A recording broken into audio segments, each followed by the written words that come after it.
Hello everyone, I am Horny Alf, and we are back for another reaction video. And we're continuing my path documenting my education into the world of Warhammer 40k. I've been doing several of these videos so far. They've been doing awesome. You guys are awesome with your comments and your likes and everything and views. It has done well for my channel. But this time we're going to do something a little different. I want to look in. I told you guys in the previous videos that the ASTRA Militarum, or the Imperial Guard, is seems to be so far one of my favorite factions. The idea of the common man going up against enemies like demons and chaos marines and all kinds of creatures seems very interesting to me. Also, this is a little bit shorter of a video. I went home for Christmas and picked up the flu while I was there, so my voice may be a little rough, just so you guys know, and aren't uh, caught off guard by that. So let's go ahead and get this started. This guy, Arbiter Ian, I don't know if you guys know him. He popped up in my feed because I've been doing these videos and going through 40k lore. He showed up in my feed, and I decided to give his video a shot. So let's go ahead and get it started. In the world of Warhammer 40k, the Astra Militarum, or Imperial Guard, are the most powerful fighting force in the galaxy. And the image of millions of individual human soldiers supported by long columns of battle tanks and brutal artillery, deployed against every horror the galaxy can throw at them, is one of the key things we think of when we imagine. And that's the biggest thing that I told you before, is the biggest thing that allured me to this faction of the Imperium, is the common man using ridiculous amounts of, armor, artillery, aircraft, millions of men charging at the enemy. It's fascinating to me, but yeah, let's continue. The Imperium. So in this video, I'm going to look into the lore of the Astra Militarum, their history, how they fight, how they're organized, and what a new recruit to the Imperial Guard can expect from a grueling life in the armies of the Emperor.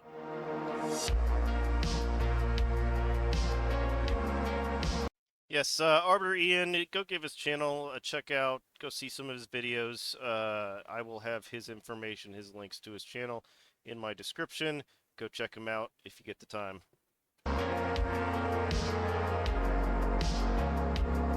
The Astra Militarum is the standing army of the Imperium of Man, a force numbering in the billions and present in every major engagement the Imperium fights. Compared to the scalpel that is the rapid reaction forces of the Space Marine chapters, the Astra Militarum is known as the hammer of the Emperor. Yeah, that's that's exactly what I was gonna say. The blunt hammer, because just they throw everything they got at it with the Militarum.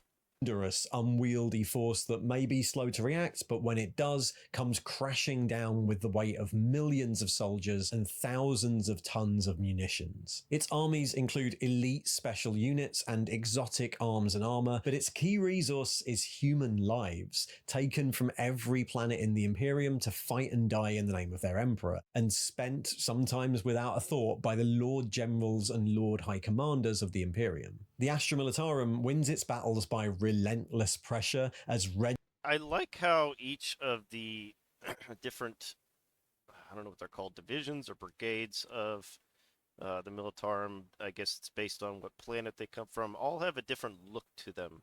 You have the Cadians have kind of the classic look. You have the Krieg, which I think that's who these are. They have like a German look, and then you have ones that look like Russian soldiers from World War II.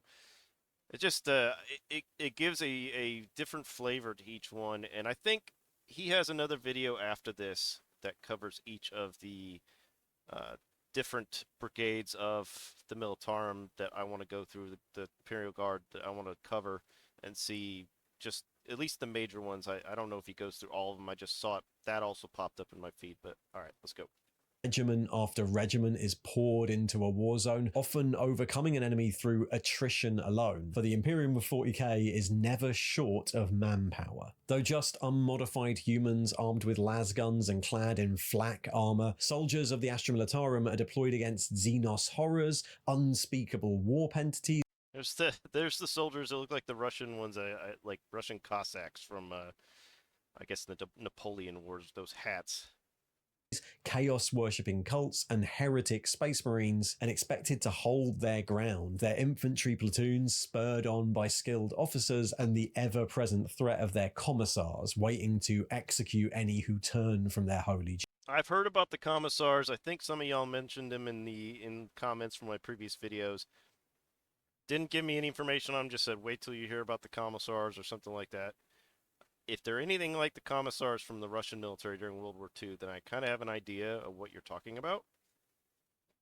They will not suffer any weakness or retreat. Yeah, something like that. I guess we'll see. Duty. These infantry platoons are then backed by some of the heaviest arms and armour the Imperium can produce. Liman Russ and Rogaldorn battle tanks, Basilisk and Medusa artillery pieces. Out of curiosity, I know Lehman Russ and Rogaldorn are Primarchs. Why are the tanks named after them? Just a thought.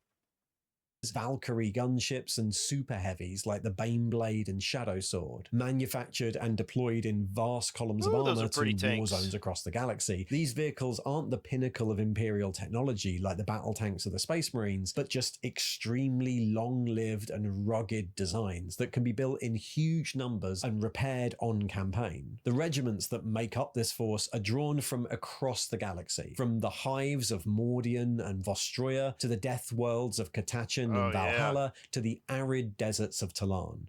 That's what I was talking about. The different each world that these people come from, whatever division or brigades they are they have a different flavor for each one, and that's what I like about it.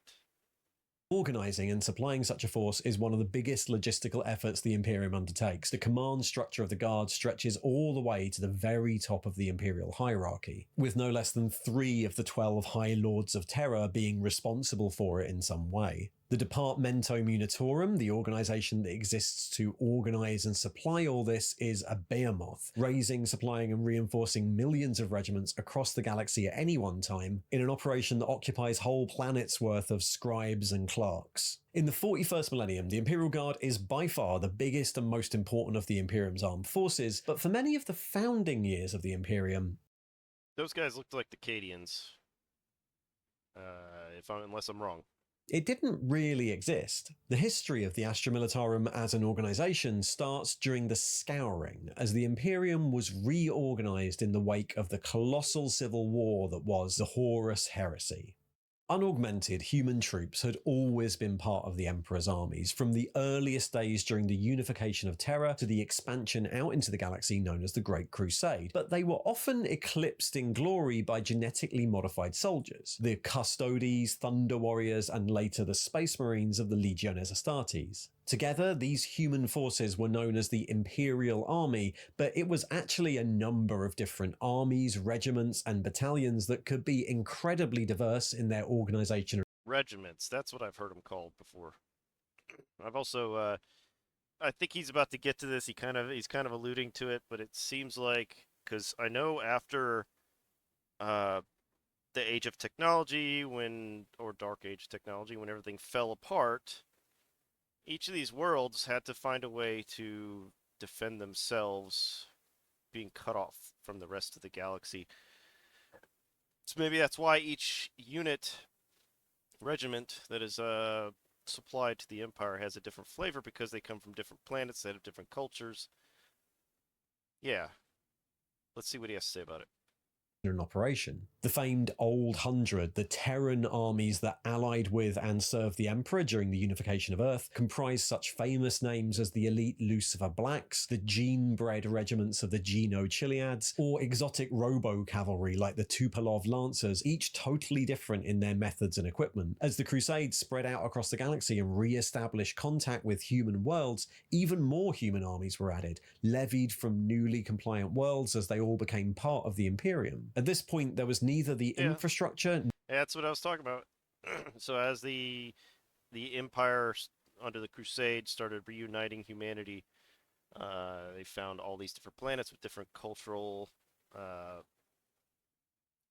ways of doing their military, and that's why you have so much different variety with the Imperial Guard now. nor the time for any sort of standardization. These regiments were raised quickly and immediately assigned to expeditionary fleets, each a self-reliant army group with its own naval assets, air support, diplomats, architects, historians, and everything else required to effect compliance of a newly encountered civilization. These fleets were often led by the legions, like the 63rd Expeditionary Fleet, commanded by the War Master Horus and comprising much of the Sons of Horus Legion's strength. They were supported by the human armies of the Byzant Janizars, who were mostly relegated to garrisoning conquered worlds and mopping up pockets of resistance after the spear tip of the Legion had moved on. But the legions couldn't be everywhere, and many expeditionary fleets were just grouping. So does that mean that each Space Marine Legion has potentially a particular regiment that is designed to work with it, or assigned to it on a regular basis? Let me know in the comments if you know. Of human troops with minimal Astartes support. The 670th Expeditionary Fleet, led by Lord Commander Teng Namat Jira, included regiments from the Regnort Thorns, the Geno 52 Chiliad, the Zanzibari Hort, the Crescent Sin 6th Turret, and many more with extremely limited Astartes support. These combined armed self-sufficient forces were invaluable during the Crusade, but they proved to be a liability as the Horus heresy spread across the galaxy. It wasn't just the 9 traitor Space Marine legions that turned upon the Emperor, but also their attendant army units. The heresy stretched from the highest Primarch down to the lowest impressed army trooper. If a fleet commander turned to the side of Horus, he brought with him an entire mobile battle group with multiple regiments attached. And so, as the ashes of the heresy settled and the remnants of... So does that mean whenever a Primarch, because he just said it, but I'm trying to understand what he said, that when a Primarch turned over to the Horus Heresy, he brought all those soldiers with him. They automatically came in line with and followed lockstep with that Primarch? Let me know. Horus's traitor forces were hounded into the Eye of Terror during the Scouring, Robert Guillermin, Primarch of the Ultramarines, enacted sweeping changes to how the Imperium's armed forces operated, so that no one commander could hold on to so much power ever again. The regular armed forces of the Imperium were split into the Imperial Navy and the Imperial Guard, formerly known as the ASTRA Militarum, under the command of the Departamento Munitorum, which itself was a part of the new Administratum of Terror, the Imperial bureaucracy. The Departamento was actually devised in the latter days of the Great Crusade in an attempt to manage the chaotic organisation of the Imperial Army, but now it would be responsible for the raising, maintaining, deployment and supply of these new regiments of the Astra Militarum. As well as this split from the fleets, the new regiments of the Astra Militarum would be divided up by role, with regiments of infantry, artillery, armour or anything else kept separate with very limited combined arms capabilities. Any future traitors or rogue commanders would... I think someone was saying that in my comments from one of my previous videos, that the Imperial Guard, they have their separate regiments for very specific duties, like he just said. One being infantry, one being artillery, one being armor, tanks. So they can work together in a combined arms scenario if need be, but they're not under the same commander. Is that what I'm getting? So they can't have any no one person can gain too much power within the Imperium, I guess. Or unless I'm confused. Would be limited not only by the sorts of troops at their disposal, they'd need multiple regiments turning to prosecute any sort of war, but also by a lack of interplanetary travel. So successful were these reforms that the system remained in place with minimal changes for 10,000 years. In the 41st millennium, every planet in the Imperium is expected to manage its own local affairs under the rule of its planetary governor, but each planet is also assigned a tithe by the Administratum, the colossal bureaucracy of the Imperium. This tithe could be anything from food destined for overpopulated hive worlds to raw materials destined for manufacturing. I think I see where he's going with this.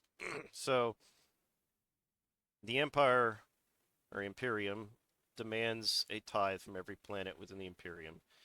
Each planet has different resources that it's better suited to provide, like he's showing here with raw materials or food, or in the case of Cadia before it was destroyed, and other planets that specialize in military, that the tithe could be different percentages of each of those based on what they're good at. That's what I'm thinking he's going to say here, but it's interesting. Factory planets or forge worlds to industrial output, a quota of finished products, often weapons or machinery of war. But frequently, some part of the tithe is extracted in the form of fighting warriors, regiments for the ASTRA Militarum. In fact, on some worlds like Krieg or Cadia, fighting warriors are the main tithed element. And while tithes can remain the same for thousands of years, they could always be reviewed and adjusted based on local developments, nearby Xenos activity, unrest, or new incursions might see additional demands for manpower added to a planet's tithe, but whatever the reason, as soon as a military contribution... So based on wherever the threat is, they could demand more troops from planets that are close to the threat, you know, just for that situation. I mean, that makes sense. Is required, it becomes the Departamento Munitorum's job to organise the raising of these new regiments, their supply, collection, and then deployment to wherever they're headed. Where the manpower for these regiments comes from varies depending on the planet. Every world in the Imperium is expected to raise and maintain its own local armies, known as Planetary Defence Forces, or PDF, to keep peace, prevent rebellion, defend the planet against pirates or raiders, and form the first line of defence against, well, anything bigger. So every planet... So that's what I think I was mentioning earlier, is that each planet, out of necessity, because the Imperium main forces can't always be there, it's good for them to have their own force of soldiers that they maintain on a regular basis for defense of the world, but at any time they could be required to provide that for the Empire at a minute's notice.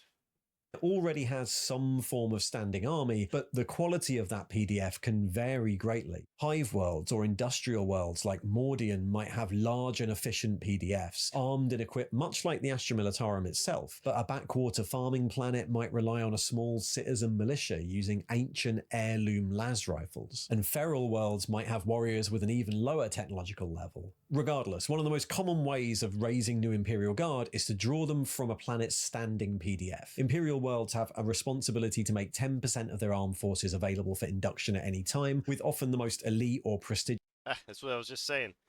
Yeah, at any given time, so it's 10%. At any given time, they have to be able to provide 10% to the Empire for whatever threat pops up.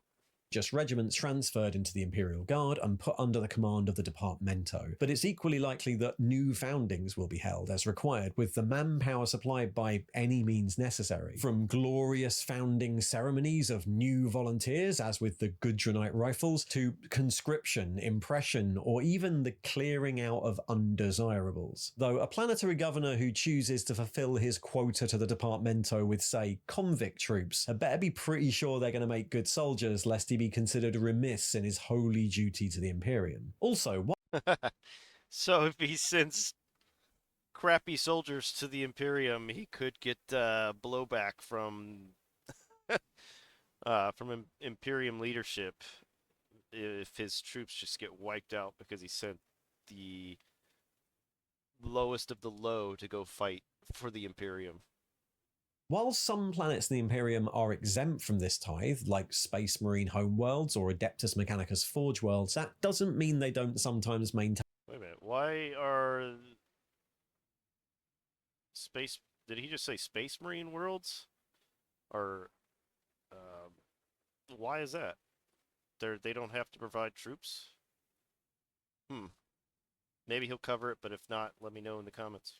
Their own defence forces anyway, and even occasionally send regiments to the Astra Militarum. Ultramar in the Galactic East is a famously efficient example of a Space Marine realm and contributes regiments to the Imperial Guard, as does the Forge world of Urdesh, a linchpin of the Sabbat world's crusade. What sorts of regiments are raised when a new founding's called is determined by the Departamento, but often, like in the old Imperial Army, the particulars of the planet in question play a role in determining what sort of regiments they supply. The world of Armageddon's colossal toxic ash wastes produce famed mechanized regiments. regiments. The Tanith First and Only are peerless light infantry and scouts due to their homeworld's dense, moving forests, and the system of Elysia, where the local PDF are engaged constantly against the pirates lurking in their system's gas clouds and moons, produces elite airborne drop troopers. But so this goes back to what I was saying.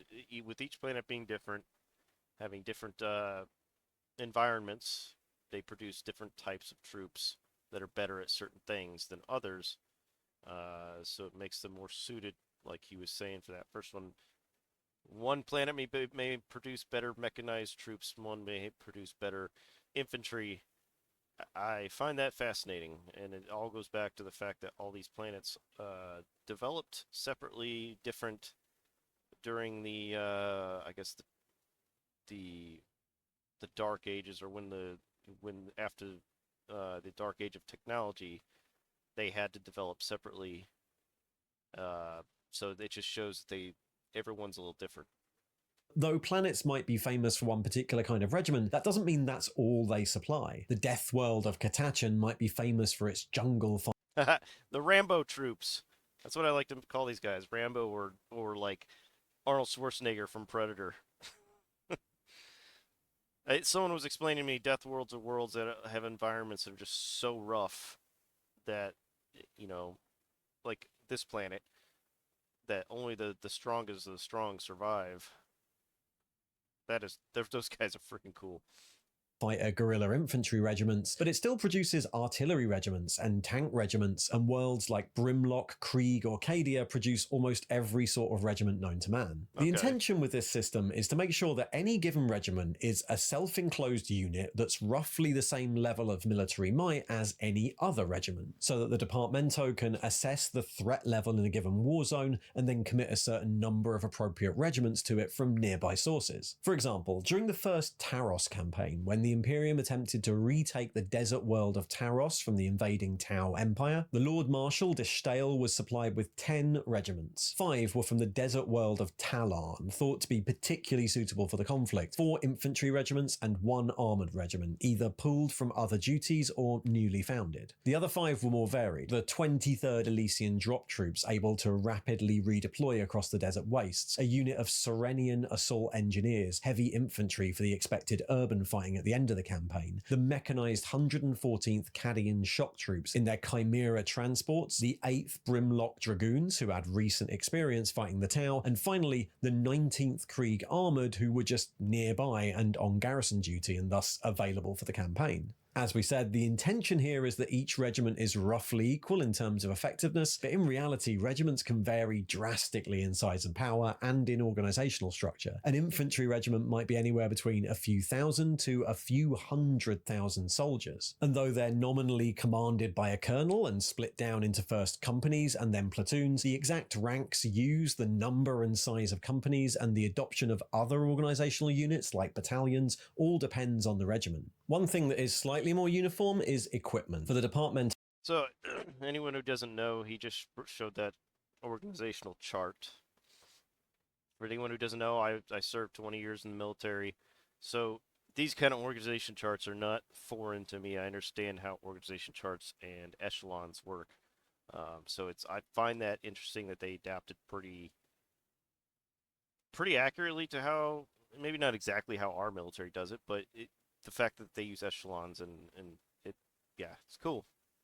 MILITARUM, supplying multiple war fronts at once, standardized weapons, armor, and ammunition is a huge benefit. And new recruits, the Imperial Guard, can be expected to be issued with some form of flak armor, layers of ballistic materials that provide basic battlefield protection, and a lasgun, the most reliable and widely produced weapon in the. I've been playing Darktide, Warhammer Darktide, and the lasgun by far, any variation of it. There's a las pistol, recon lasgun. I like them all. That's my favorite style of gun in that game.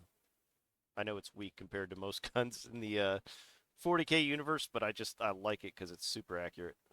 The Imperium, as well as standardized sidearms, clothing, and of course devotional texts like the Imperial Infantryman's Uplifting Primer. There is of course still some variation here. There are numerous different patterns of lasguns, some of which are favoured by particular worlds, but at the technical level, if something can be standardized by the Departamento, It is. The newly raised regiment will be transferred into the holds and troop bays of Imperial Navy ships, ready to begin its journey to its assigned war zone. For the individual soldiers, it's unlikely they'll ever see their home world again. All they have to look forward to is a lifetime. Especially the Cadians.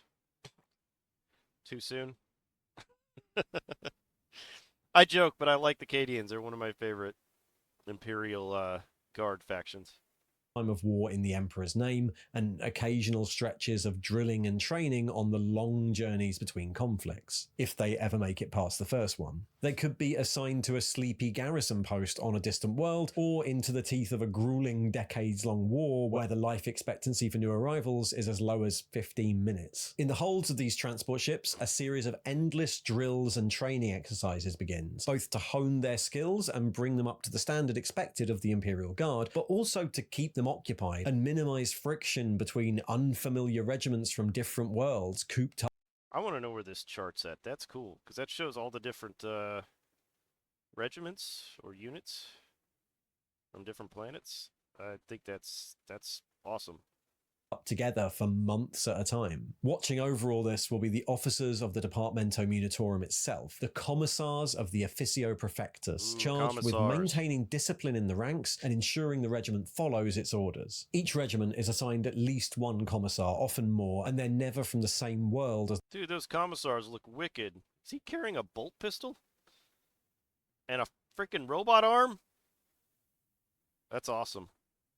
The rest of the regiment. Their role is not only to deal with day-to-day discipline and morale issues, but to ensure that both the private soldiers and the officers are fulfilling their duties. How they do this varies from commissar to commissar. Some are firebrands, almost preachers, encouraging the guardsmen from the front lines. Others are more like advisors and counselors to the senior staff of the regiment, but all of them have the power of life and death over any guardsman of any rank found disobeying orders, hesitating or deserting, or just being incompetent, and the commissariat is never above setting an encouraging example through the use of a judicious field execution. Okay, that's exactly what I was saying earlier. The Russian commissars during World War II, not unheard of to see them gunning down their own troops that were trying to retreat when the orders were given to push forward. Sounds very similar to these commissars. The ASTRA Militarum also maintains numerous specialist departments and organizations that exist outside the normal structure, often trained or supplied in collaboration with other organizations within the Imperium. The Scholastica Psychana, part of the Adeptus Astra Telepathica, trains sanctioned battle psychers for use by frontline regiments, either as sanctioned weird vein psychers operating in groups to harass the enemy, or as Primaris battle psychers, advising guard commanders and fighting on the front lines. The elite Tempestus Scion Stormtroopers regiments are a blend of heavy infantry and special forces, wearing carapace armor and armed with hotshot las guns, and deployed on critical missions behind the lines or to spearhead an assault. Some line regiments maintain their own similar heavy infantry, known as Grenadiers, but the Tempestus Scions, trained from childhood in the Schola Progenium of the Adeptus Ministorum, are the best of the best. The Astra Militarum also raises regiments of abhumans, stable— Dude, I've said this before. The art in these, I don't know if it's official or unofficial art, but this art that goes along with the 40K universe is awesome. It is just wicked how, and I wish they'd give more credit to the people that draw these, because these are just great. Oh, and an Ogren. Ogren are ridiculous. I've seen them in 40K. I played as one in 40K Darktide. Apparently they're morons, but they follow orders. Big brutes. Can't count to 5. Mutants considered acceptable for service in the Emperor's name. Hugely muscled Ogrins are recruited from feral worlds, armed with simple ripper guns or brutal mauls, and assigned to back up various regiments on the line. And on the other end of the spectrum, the diminutive Ratlings serve as specialists. So I've seen a little bit of stuff on the Ratlings. I haven't seen any information on them. Just I saw as I was scouring through videos to react to, I saw something on the Ratlings. I guess they're another abnormal abhuman whatever they're called. Interesting.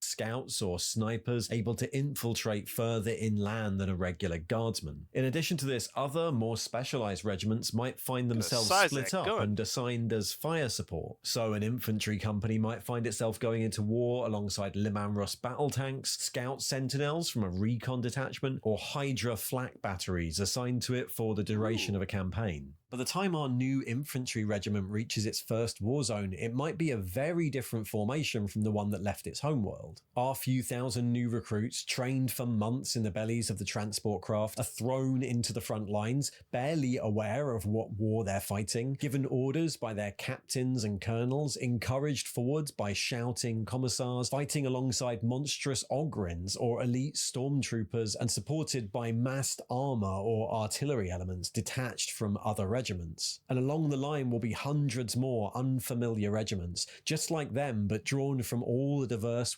I like how, this is a good, again, I just like the variety here in the different regiments. It's pretty awesome. Yeah, I can't wait to hear more. And like I said, he's got another video where he actually goes into all the regiments, I believe, or at least most of them. So I can't wait to hear that. Well, oh, and if you're a big fan of the Imperial Guard, what is a favorite regiment for you? Just let me know in the comments. Of the Imperium. Coordinating all this is a complex structure of command staff, from the generals, marshals, and lord commanders in charge of all the regiments assigned to a particular war zone, to the war masters who have overall command of all forces assigned to a significant endeavor, like a crusade. And from there to the lord commanders segmentum, the lord ultima, or lord solar, in charge of the military for an entire quarter of the Imperium. And above them all is the lord commander militant of the ASTRA MILITARUM, one of the High Lords of Terror, in overall logistical command of every regiment fighting on every warfront in the Imperium. If those regiments survive their first conflict, they'll just be redeployed again and again into warzone after warzone, a resource for the unending machine of the Imperium. Reinforcement from a regiment's homeworld is generally considered logistically impossible, so they'll just be whittled down over the years to a core of veteran troops. Below a certain strength, regiments might be combined with other under-strength units, forming ad hoc companies, or... And that's not uncommon. The U.S. military will, in drastic situations, has done that, combined people from two units that have been devastated so much that they weren't able to fight as a machine anymore, so they combine them and create a consolidated unit to move forward. Or new regiments entirely, sometimes from the same homeworld, as in the case of the 597th Valhallan, and sometimes by specialism, as with the case of the 81st Belladon and the Tanith 1st combined to form the 81st 1st Recon during the Sabbat Worlds Crusade. Regiments with even fewer survivors might be disbanded altogether. If they're lucky, the survivors of some great victory might be granted rights of settlement over a new Imperial world, but in reality this is so rare as to be a myth, the jaded veterans being abandoned wherever the warfront happens to leave them, whether that's in the same system they were raised to defend, or light years away on the other side of the galaxy, left to their own devices to ply whatever trade they have remaining, and veteran guardsmen are an occasional sight in ports or underhives across the galaxy. The Astra Militarum is the greatest war machine humanity has ever conceived, a meat grinder designed to crush the enemies of the... Yeah, that's not the first time I've heard it called that. Meat grinder. A wall of humanity thrown at the enemy. Just countless lives being destroyed, but, you know, for the Emperor. Imperium with overwhelming numbers, ingesting whole generations of Imperial citizens from all over the galaxy, stamping them into the most simple of molds, and throwing them into a lifetime of combat against every horror the galaxy can throw at them, armed with little more than a lasgun and their own fear of what will happen should they turn their backs. It comprises elite special forces and barely trained conscripts, colossal artillery formations and fast-moving tank battalions, drawn from a million worlds with a million cultures. But to the administrators of the Departamento Munitorum and the Lord Generals of High Command, they're all just numbers. Resources to be spent to ensure that humanity dominates the stars in a world where the life of an individual... In a world like this, humans are just another resource to be counted alongside food and, you know, um, precious resources, metals, or whatever else. But that's all it's seen as, another resource to be spent for the Imperium. Guardsmen, to quote the rulebook, will not be missed. Thanks for watching. All right, guys. Again, go check out his channel, Arbiter Ian. It seems to know his stuff. If there's anything he said that you think is inaccurate, let me know in the comments. Again, let me know what your favorite Imperial Guard regiment is. Mine so far, I think, is the Cadians. I asked a few questions, I think, on one of my last videos. The Cadians, are they kind of a wandering space civilization now that Cadia was destroyed, or have they found a replacement world to make as a new home base of operations for them, or just let me know. But other than that, if you like my videos, give me that like, follow, subscribe, and until the next reaction, see ya!